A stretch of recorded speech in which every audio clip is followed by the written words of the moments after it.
Hello everyone, once again this is Stepdogg the Prophet, and first and foremost, all thanks and praises due to the Basis Foundation.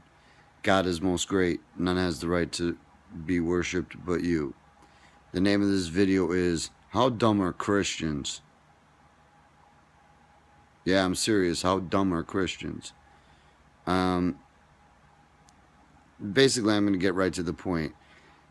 For all you Christians out there, who is the apostle that betrayed Jesus? Because it's not Judas. So first, go read your Bible and figure out who betrayed Jesus. But I'm going to break it down to you because Jesus says it right at the table and it's right in the Bible. But for some reason, people still believe Judas was the betrayer of Jesus, which is not true, and I'm going to break some stuff down to you. Okay, first and foremost, Jesus was betrayed by Peter. In the Bible, it even says Peter betrayed Jesus.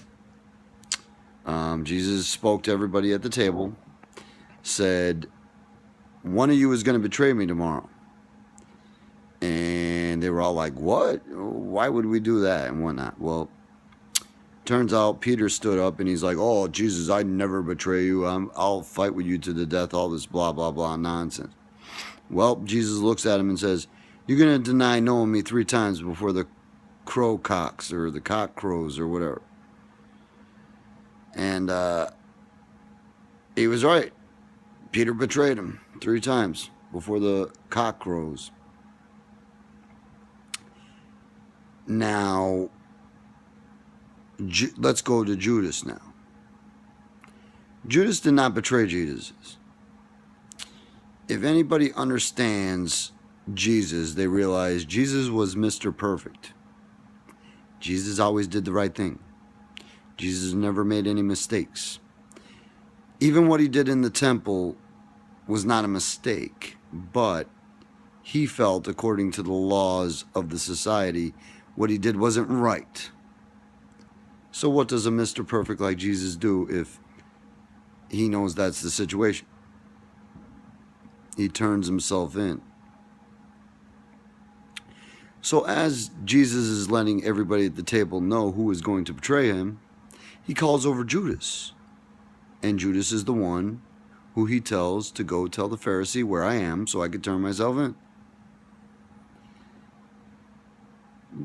Judas was not a betrayer of Jesus. Judas was somebody that Jesus trusted with Jesus' most important acts.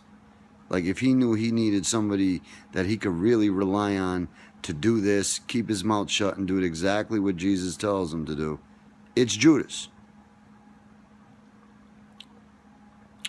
So that's why Jesus told Judas to do it, because he knew, well, Judas isn't going to go tell any of the other apostles because that would get them worried and concerned and they would try to stop it. But anyway, the whole reason for Judas being found hung from a tree. Okay, the story is, oh, he sold out for the money and then he felt guilty or something and killed himself. No. What happened was when he went and told the Pharisee, they did give him the reward money. They're like, well, here's the reward money. And he was like, well, he's just turned himself in. Yeah, I'll take it, whatever. But when he seen what they were doing to Jesus, he was like, nah, he was turning himself in. You can't do this to him. I'm going to let everybody know exactly what you're doing. And he threw the money at the Pharisee, and before he left, they made sure they knocked him on the head and they killed him too, because they needed to keep it under wraps that Jesus was actually turning himself in. He was not a hostile threat to the state like they were making him out to be. So once again, God's story is the greatest. You know, drama, intrigue, deception, everything that you could ask for, even in the case of somebody like Jesus. Oh yeah, it occurred. That was a cover-up for what the Jews actually did with Jesus. But anyway, This is just an example of how Christians really need to wake up and really start reading the Bible for what it is, and not just going by the BS that you're led to believe, because it tells you right in the gospel, in each of the 4 gospels, who betrays Jesus at the table, and yet you people still decide to think that it's Judas. Once again, all thanks and praises due to the Basis Foundation.